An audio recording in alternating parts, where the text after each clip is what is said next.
ದಿನ ಮಾನ್ಯ ಮುಖ್ಯಮಂತ್ರಿಗಳು ಗುಲ್ಬರ್ಗಾದಲ್ಲಿ ಕ್ಯಾಬಿನೆಟ್ ಮೀಟಿಂಗ್ ಅನ್ನು ಮಾಡಿದ್ದಾರೆ, ಸಚಿವ ಸಂಪುಟದ ಸಭೆಯನ್ನು ಮಾಡಿದ್ದಾರೆ. ಯಾಕೋ ಅಚಾನಕ್ಕಾಗಿ ಮುಖ್ಯಮಂತ್ರಿಗಳಿಗೆ ಗುಲ್ಬರ್ಗಾ ಕಲ್ಯಾಣ ಕರ್ನಾಟಕ ನೆನಪಾಗಿದೆ. ಸರ್ಕಾರ ಬಂದು 1.5 ವರ್ಷ ಕಳೆದಿದೆ. ಇಲ್ಲಿಯವರೆಗೂ ಸಹ ಮಾನ್ಯ ಮುಖ್ಯಮಂತ್ರಿಗಳಿಗೆ ರಾಜ್ಯ ಸರ್ಕಾರಕ್ಕೆ ಗುಲ್ಬರ್ಗಾ ಅಂತಕ್ಕಂಥ ಒಂದು ಜಿಲ್ಲೆ ಇದೆ, ಕಲ್ಯಾಣ ಕರ್ನಾಟಕ ಇದೆ ಅಂತಕ್ಕಂಥ ನೆನಪು ಕೂಡ ಅವ್ರಿಗಾಗಿಲ್ಲ. ನಿನ್ನೇನು ಘೋಷಣೆಗಳನ್ನು ಮಾಡಿದ್ದಾರೆ. ಇವತ್ತು 5,000 ಕೋಟಿಯನ್ನು ಕೊಡ್ತೇವೆ, ಮತ್ತು ಇಲ್ಲಿ ಶಾಲಾ ಕಾಲೇಜುಗಳನ್ನು ಮಾಡ್ತೇವೆ, 1,100 ಕೋಟಿ ರೂಪಾಯಿನ ಪ್ಯಾಕೇಜನ್ನು ಕೊಡ್ತೇವೆ, ಇವೆಲ್ಲವನ್ನು ಕೂಡ ಹೇಳಿದ್ದಾರೆ. ಇದು ಯಾವುದರಲ್ಲೂ ಕೂಡ ಹೊಸದೇನಿಲ್ಲ. 1 ವರ್ಷದ ಕೆಳಗೆ ಬಂದಾಗಲೂ ಕೂಡ ಇದೇ ಮಾತುಗಳನ್ನು ಹೇಳಿದರು, ಆದರೆ ಯಾವುದೇ ಪ್ರಯೋಜನವೂ ಕೂಡ ಆಗಿಲ್ಲ. ಹಿಂದೆ ಯಡಿಯೂರಪ್ಪನವರು ಮುಖ್ಯಮಂತ್ರಿಗಳಿದ್ದಾಗ 1,500 ಕೋಟಿನ ಕೊಟ್ಟಿದ್ದರು ಹೈದರಾಬಾದ್ ಕರ್ನಾಟಕ ಕಲ್ಯಾಣ ಕರ್ನಾಟಕ ಅಭಿವೃದ್ಧಿಗೆ. ತದನಂತರದಲ್ಲಿ ಬಸವರಾಜ ಬೊಮ್ಮಾಯಿಯವರು ಬಂದ ಮೇಲೆ 3,000 ಕೋಟಿ ಮತ್ತು ಬಜೆಟಲ್ಲಿ 5,000 ಕೋಟಿನ ಘೋಷಣೆ ಮಾಡಿದ್ವಿ BJP ಸರ್ಕಾರ ಇದ್ದಾಗ. ಅದನ್ನೇ ನಿನ್ನೆ ಪುನರುಚ್ಚಾರ ಮಾಡಿದ್ದಾರೆ ಹೊರತು ಸಿದ್ದರಾಮಯ್ಯನವರು ಇನ್ಯಾವುದೇ ಹೊಸ ವಿಚಾರಗಳನ್ನು ಹೇಳಿಲ್ಲ. ಮತ್ತೊಂದು ಕಡೆ ಮುಖ್ಯಮಂತ್ರಿಗಳು ಈ ರಾಜ್ಯದ ಮುಖ್ಯಮಂತ್ರಿಗಳು ಅಥವಾ ಕೇವಲ ಮೈಸೂರು ಬೆಂಗಳೂರಿಗೆ ಮುಖ್ಯಮಂತ್ರಿಗಳು ಅನ್ನೋದನ್ನು ನಾನು ಹೇಳ್ತಾ ಇಲ್ಲ, ರಾಜ್ಯದ ಜನ ಮಾತನಾಡ್ತಾ ಇದ್ದಾರೆ. ಮುಖ್ಯಮಂತ್ರಿಗಳಾಗಲಿ ಉಪಮುಖ್ಯಮಂತ್ರಿಗಳಾಗಲಿ ರಾಜ್ಯದ ಯಾವುದೇ ಸಚಿವರು ಇವತ್ತು ಕಲ್ಯಾಣ ಕರ್ನಾಟಕದ ಭಾಗದಲ್ಲಿ ಪ್ರವಾಸ ಮಾಡ್ತಾ ಇಲ್ಲ, ಏನು ಅಭಿವೃದ್ಧಿ ಆಗಬೇಕು ಇದ್ರ ಬಗ್ಗೆ ಚಿಂತನೆ ಮಾಡ್ತಾ ಇಲ್ಲ, ಅನುದಾನವನ್ನು ಕೊಡ್ತಾ ಇಲ್ಲ. ಕೇವಲ ಚುನಾವಣೆಗೆ ಬಂದಾಗ ಭಾಷಣ ಮಾಡ್ತಕ್ಕಂಥದ್ದು ಇಷ್ಟಕ್ಕೆ ಸೀಮಿತ ಆಗಿದೆ ಹೊರತು ನಿನ್ನೆ ಆಗಿರ್ತಕ್ಕಂಥ ಸಚಿವ ಸಂಪುಟದ ಸಭೆ ಇದರಿಂದ ಯಾವುದೇ ಒಂದು ಈ ಭಾಗದ ಅಭಿವೃದ್ಧಿ ಆಗೋದಕ್ಕೆ ಸಾಧ್ಯ ಇಲ್ಲ. ಎಲ್ಲೋ ಒಂದು ಕಡೆ ಮುಖ್ಯಮಂತ್ರಿಗಳು ತಮ್ಮ ಕುರ್ಚಿ ಅಳ್ಳಾಡ್ತಾ ಇರ್ತಕ್ಕಂಥ ಸಂದರ್ಭದಲ್ಲಿ ತಮ್ಮ ಕುರ್ಚಿಯನ್ನು ಉಳಿಸ್ಕೊಳ್ಳೋದಕ್ಕೆ ರಾಷ್ಟ್ರೀಯ ಕಾಂಗ್ರೆಸ್ ಪಕ್ಷದ ಅಧ್ಯಕ್ಷನ ಓಲೈಸೋದಕ್ಕೆ ಮಾಡಿರ್ತಕ್ಕಂಥದ್ದು ನಾಟಕ ಅನ್ನೋದು ನನ್ನ ಭಾವನೆ.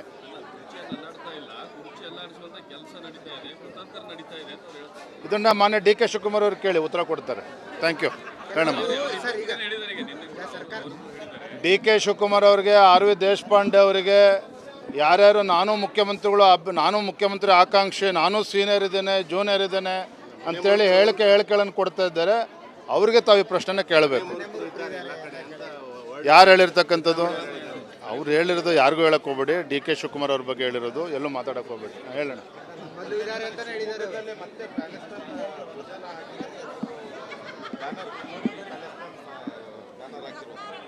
ಪ್ಯಾಲೆಸ್ತೇನ್ ಧ್ವಜವನ್ನು ಹಾರಿಸ್ತಕ್ಕಂಥದ್ದು ಅಷ್ಟೇ ಅಲ್ಲ, ಮೊನ್ನೆ ನಾಗಮಂಗಲದಲ್ಲಿ ಆಗಿರ್ತಕ್ಕಂಥ ಘಟನೆ, ಇವತ್ತು ದೇಶದ್ರೋಹಿಗಳ ಅಟ್ಟಹಾಸ, ಮತ್ತೊಂದು ಕಡೆ ಪಾಂಡವಪುರದಲ್ಲಿ ರಾಷ್ಟ್ರೀಯ ಸ್ವಯಂ ಸೇವಕ ಸಂಘದ ಕಾರ್ಯಾಲಯಕ್ಕೆ ಪೊಲೀಸರು ನುಗ್ಗಿರ್ತಕ್ಕಂಥದ್ದು, ದಾವಣಗೆರೆಯಲ್ಲಿ ನಡೆದಿರ್ತಕ್ಕಂಥ ಘಟನೆ, ಇವತ್ತು ಬೆಂಗಳೂರಿನ ರಾಮೇಶ್ವರಂ ಕೆಫೆಲಾದಂಥ ಬಾಂಬ್ ಬ್ಲಾಸ್ಟ್.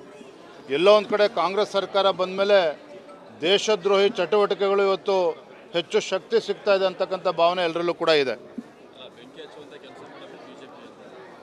ಬೆಂಕಿ ಹಚ್ಚಿಸ್ಕೊಳ್ತಾ ಇರೋರು, ಹಚ್ತಾ ಇರತಕ್ಕಂಥ ಎರಡೂ ಕೂಡ ಕಾಂಗ್ರೆಸ್ ಪಕ್ಷದವರೇ. ಇವತ್ತು ನಾಗಮಂಗಲದಲ್ಲಿ ಕೆಲವು ಅಲ್ಪಸಂಖ್ಯಾತ ಗುಂಡಾಗಳು ಏನು ಹಿಂದೂಗಳ ಅಂಗಡಿಗಳಿಗೆ ನುಗ್ಗಿ ಬೆಂಕಿ ಎತ್ತಕ್ಕಂಥ ಸಂದರ್ಭದಲ್ಲಿ ಅಲ್ಲಿರ್ತಕ್ಕಂಥ ಪೊಲೀಸರು ಕೈಕಟ್ಕೊಂಡು ಕುಳಿತಿದ್ರು ಅಂತ ಹೇಳಿದ್ರೆ ಯಾರು ಹೊಣೆಗಾರರು? ಗೃಹ ಸಚಿವರು ಹೇಳ್ತಾರೆ ಯಾವುದೋ ಒಂದು ಸಣ್ಣ ಘಟನೆ ನಡೆದಿದೆ ಅಂತ ಹೇಳ್ತಾರೆ. ಎಲ್ಲೋ ಒಂದು ಕಡೆ ಸರ್ಕಾರದ ನಡವಳಿಕೆ ಈ ರಾಜ್ಯದಲ್ಲಿ ಇವತ್ತು ಕಾನೂನು ಸುವ್ಯವಸ್ಥೆಯನ್ನು ಹದಗೆಡಿಸ್ತಕ್ಕಂಥ ಹುನ್ನಾರನೂ ಕೂಡ ಇದರಿಂದ ಅಡಗಿದೆ.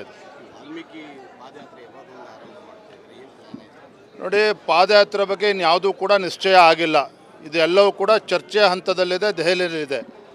ಈಗ ನಮ್ಮ ಮುಂದೆ ಇರ್ತಕ್ಕಂಥ ಗುರಿ ರಾಜ್ಯದಲ್ಲಿ ಇವತ್ತು ಸದಸ್ಯತ್ವ ಅಭಿಯಾನ, ಅದನ್ನು ಇನ್ನೂ ಕೂಡ ಚುರುಕುಗೊಳಿಸಬೇಕಾಗಿದೆ. ಮುಂದಿನ 1-1.5 ತಿಂಗಳು ಸದಸ್ಯತ್ವ ಅಭಿಯಾನದಲ್ಲಿ ನಮ್ಮೆಲ್ಲ ಕಾರ್ಯಕರ್ತರು ಬ್ಯುಸಿ ಇರ್ತಾರೆ.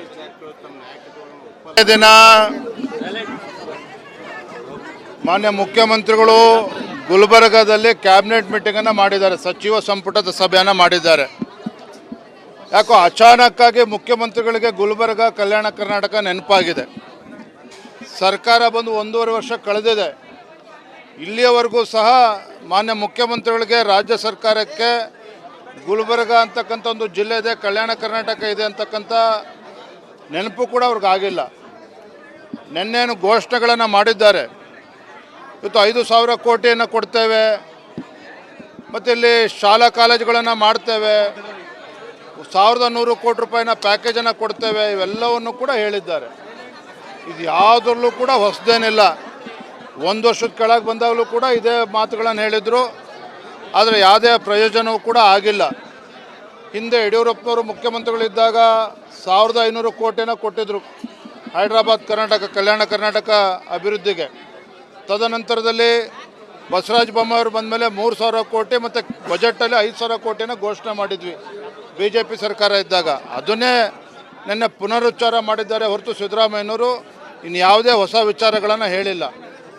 ಮತ್ತೊಂದು ಕಡೆ ಮುಖ್ಯಮಂತ್ರಿಗಳು ಈ ರಾಜ್ಯದ ಮುಖ್ಯಮಂತ್ರಿಗಳು ಅಥವಾ ಕೇವಲ ಮೈಸೂರು ಬೆಂಗಳೂರಿಗೆ ಮುಖ್ಯಮಂತ್ರಿಗಳು ಅನ್ನೋದನ್ನು ನಾನು ಹೇಳ್ತಾ ಇಲ್ಲ, ರಾಜ್ಯದ ಜನ ಮಾತನಾಡ್ತಾ ಇದ್ದಾರೆ.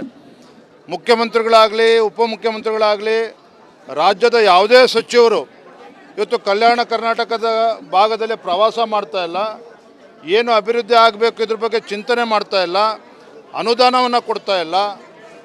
ಕೇವಲ ಚುನಾವಣೆಗೆ ಬಂದಾಗ ಭಾಷಣ ಮಾಡ್ತಕ್ಕಂಥದ್ದು ಇಷ್ಟಕ್ಕೆ ಸೀಮಿತ ಆಗಿದೆ ಹೊರತು ನಿನ್ನೆ ಆಗಿರ್ತಕ್ಕಂಥ ಸಚಿವ ಸಂಪುಟದ ಸಭೆ ಇದರಿಂದ ಯಾವುದೇ ಒಂದು ಈ ಭಾಗದ ಅಭಿವೃದ್ಧಿ ಆಗೋದಕ್ಕೆ ಸಾಧ್ಯ ಇಲ್ಲ.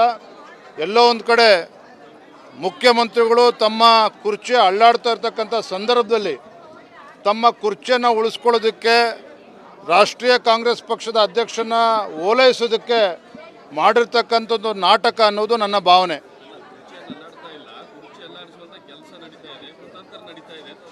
ಇದನ್ನು ಮಾನ್ಯ DK ಶಿವಕುಮಾರ್ ಅವರು ಕೇಳಿ ಉತ್ತರ ಕೊಡ್ತಾರೆ. Thank you. ಹೇಳಮ್ಮ.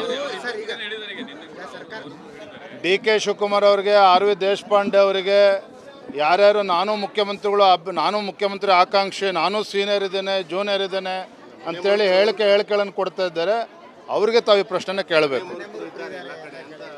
ಯಾರು ಹೇಳಿರ್ತಕ್ಕಂಥದ್ದು? ಅವ್ರು ಹೇಳಿರೋದು ಯಾರಿಗೂ ಹೇಳಕ್ಕೆ ಹೋಗ್ಬೇಡಿ. DK ಶಿವಕುಮಾರ್ ಅವ್ರ ಬಗ್ಗೆ ಹೇಳಿರೋದು, ಎಲ್ಲೂ ಮಾತಾಡಕ್ಕೆ ಹೋಗ್ಬೇಡಿ. ಹೇಳೋಣ.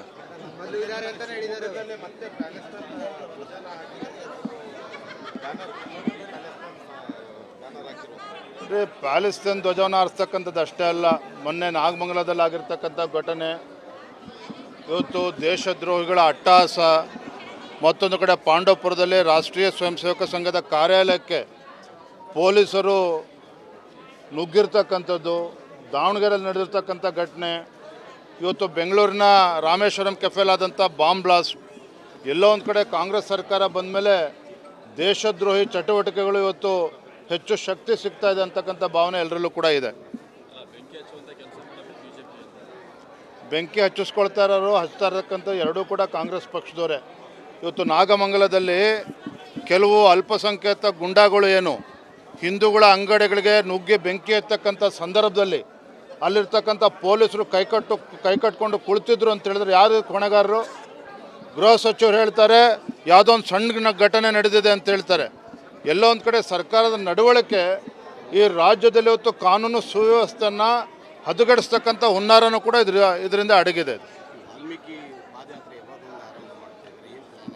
ನೋಡಿ, ಪಾದಯಾತ್ರೆ ಬಗ್ಗೆ ಇನ್ಯಾವುದೂ ಕೂಡ ನಿಶ್ಚಯ ಆಗಿಲ್ಲ. ಇದೆಲ್ಲವೂ ಕೂಡ ಚರ್ಚೆಯ ಹಂತದಲ್ಲಿದೆ, ದೆಹಲಿಯಲ್ಲಿದೆ. ಈಗ ನಮ್ಮ ಮುಂದೆ ಇರ್ತಕ್ಕಂಥ ಗುರಿ ರಾಜ್ಯದಲ್ಲಿ ಇವತ್ತು ಸದಸ್ಯತ್ವ ಅಭಿಯಾನ, ಅದನ್ನು ಇನ್ನೂ ಕೂಡ ಚುರುಕುಗೊಳಿಸಬೇಕಾಗಿದೆ. ಮುಂದಿನ 1-1.5 ತಿಂಗಳು ಸದಸ್ಯತ್ವ ಅಭಿಯಾನದಲ್ಲಿ ನಮ್ಮೆಲ್ಲ ಕಾರ್ಯಕರ್ತರು ಬ್ಯುಸಿ ಇರ್ತಾರೆ.